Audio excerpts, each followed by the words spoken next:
Cianjur umumnya buat kita semua.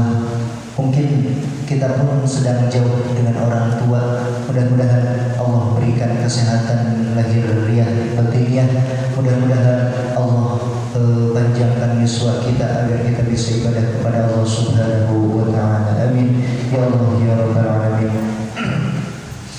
Para hadirin yang saya hormati juga saya muliakan, dengan tema istighatsah kita semua dapat menggambarkan keadaan al-mahsyar. Maka dengan istighatsah kita semua bakal dapat pertolongan insya Allah. Selama hati kita takwa kepada Allah, yakin apa yang kita perjuangkan lillahi ta'ala, maka Allah bakal bantu kita dalam urusan apapun, dalam hal apapun.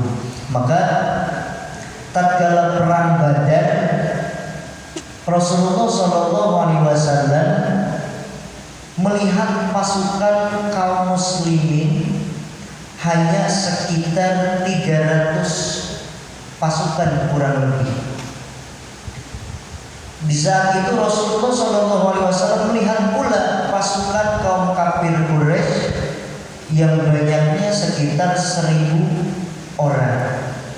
Maka Nabi Muhammad SAW pun melihat kepada kiblat, memutar badannya kepada kiblat, yaitu ke Makkah. Maka kata Nabi Muhammad SAW bilang berdoa kepada Allah. Yang pertama, hasbunallah wa ni'mal wakil, ni'mal maula wa ni'mal nasir. Maka cukuplah Allah penolong dan pelindung kita semua. So, kita laki-laki, kita dididik kuat mental, segalanya dididik jasmani rohani kita agar semuanya kuat. Tapi tatkala kita bersanding meminta pertolongan kepada seseorang laki-laki, contoh perempuan minta tolong pada pacarnya, yakin suatu saat pacarnya bakalan meninggal. Kita bersandar kepada tembok, suatu saat tembok bakalan hancur. Kita bersandar dan meminta pertolongan kepada orang-orang yang mempunyai jabatan, maka orang yang punya jabatan bakalan lenyap jabatannya. Maka tidak ada lain, tidak ada pertolongan yang lain kecuali meminta kepada Allah Subhanahu wa taala. Maka Nabi Muhammad berdoa, ya Allah, apabila kaum muslimin ini binasa, maka engkau tidak akan disembah lagi. Di mana? Fil ardi abadan, di bumi selama-lamanya. Maka dari itu Allah perintahkan, Allah turunkan ayat Al-Quran, idh yastaghithuna rabbakum fastajaba lakum. Maka Allah turunkan ayat tersebut, ya Muhammad, doamu cukup, udah bakal Allah kabulkan. Masya Allah, Allah menurunkan ribuan malaikat, menurunkan bala tentara untuk membantu pasukan Badar, pasukan kaum muslimin yang itu ada 300 orang. Allah menurunkan bi alfin malaikat, 1000 malaikat. Cek bahasa Sunda mah dituntut 1000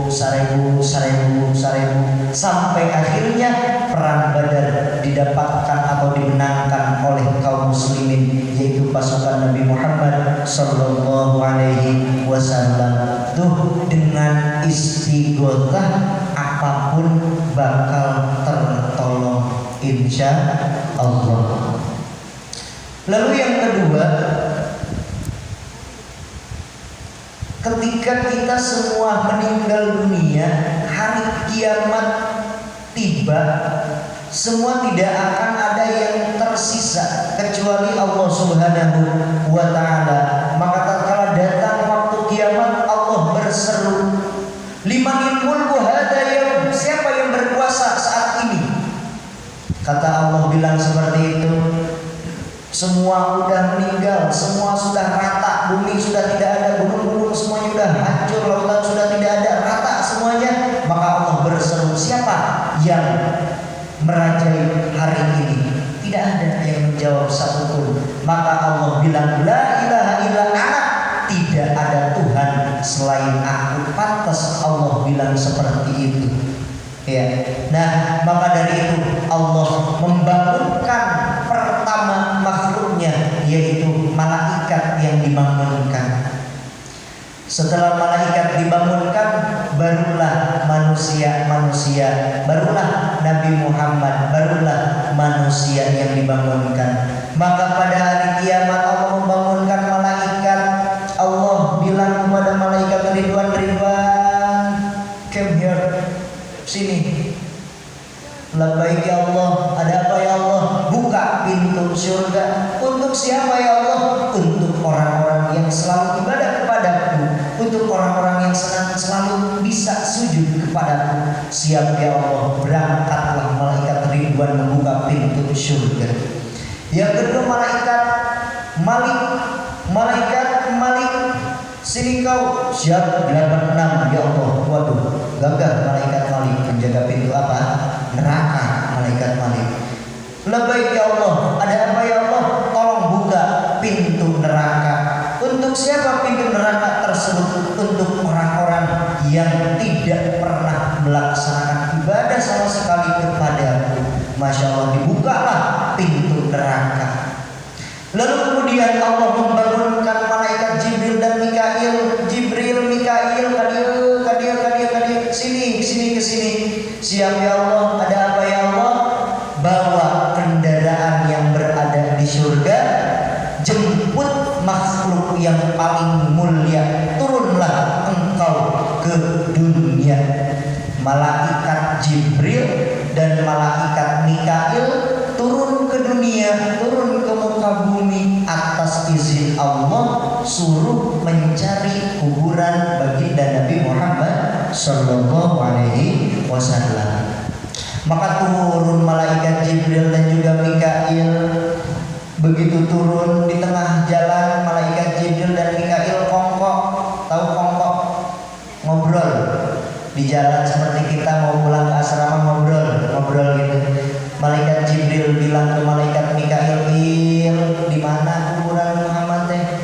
Mana gua tahu, Bril. Ini dunia udah rata seperti ini. Gimana kalau GPS? Nggak ada GPS. Grab nggak ada. Lantas bagaimana ini Jibril? Kita harus memohon petunjuk agar makam Nabi Muhammad SAW ada.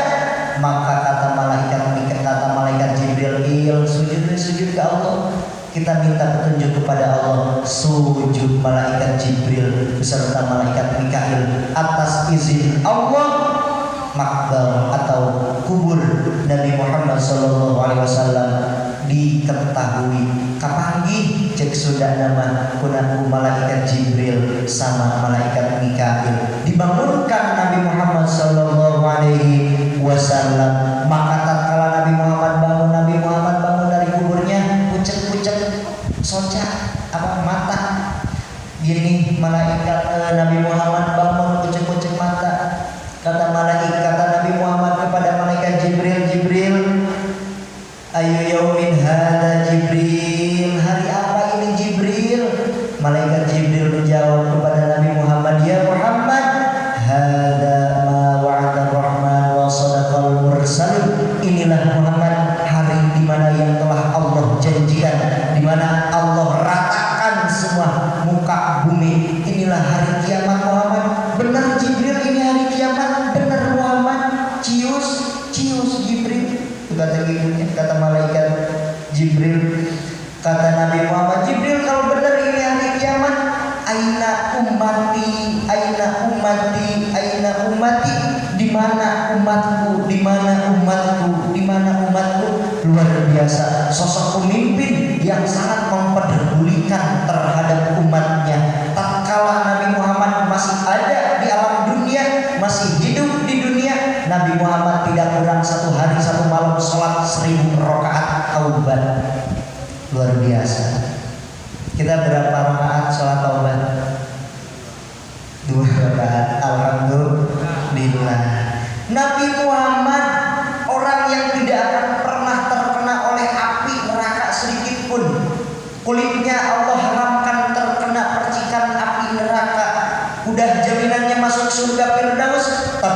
luar biasa, 1000 kali sholat aubat dalam satu malam. Untuk apa? Nambal umat-umatnya.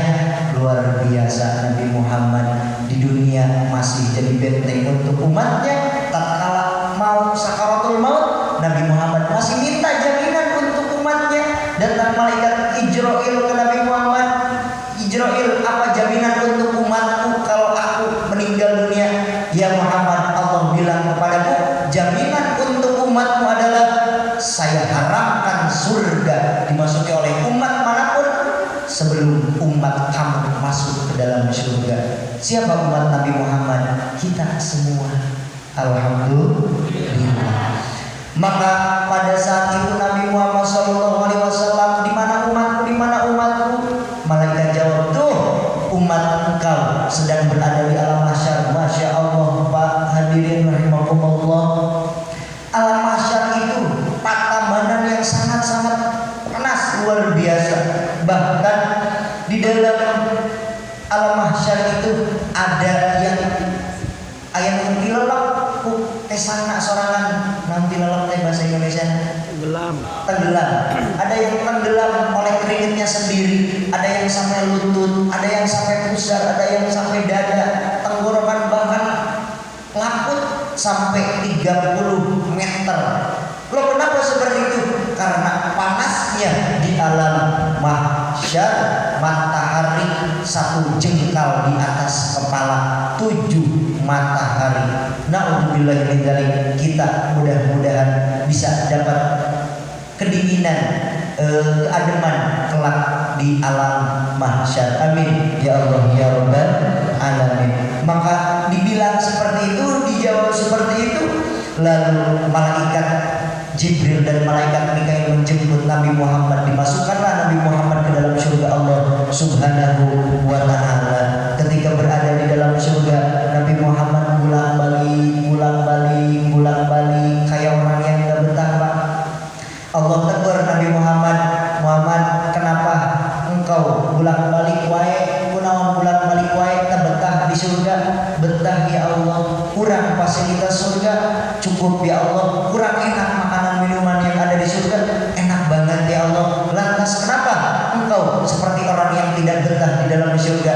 Ya Allah, izinkan aku untuk menjenguk umatku yang berada di alam mahsyar.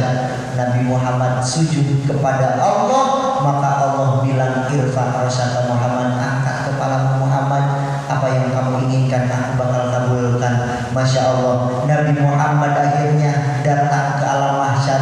Di situ syafaatul ummah bagi umat Nabi Muhammad sallallahu alaihi wasallam. Tatkala itu manusia semua sudah berkumpul di alam mahsyar. Semua manusia meminta pertolongan, istighosah. Semua manusia pertama kepada Nabi Adam. Kepada Nabi Adam datang, Nabi Adam pun bilang, "Ye, entong borok nolongan anjeun, jangankan ngasih pertolongan sama engkau, sama kalian, saya pun waktu hidup punya dosa." Apa dosanya? Nabi Adam memakan buah khuldi yang berada di surga Allah Subhanahu wa ta'ala. Tatkala itu pohon khuldi tersebut Allah larang untuk Adam mendekatinya tersebut. Tapi dan mau gimana pun setan mah tetap ada ribuan cara untuk menggodanya, gitu. Kata setan, udah dah, singkat aja, apa sih dah, singkat aja lah. Nggak boleh, Allah pun udah melarang. Siti Hawa apa ngarayu Nabi Adam, mencek Sunda memerintahkan, cek Indonesia, beb, udah beb, ambil aja, kayaknya enak tuh buah khuldi, namanya juga khuldi, mungkin kita bakal selamanya di dalam surga. Nabi Adam tetap ulah neng, itu dilarang ku Allah Subhanahu wa ta'ala, ini diharamkan untuk makan. Akhirnya Nabi Adam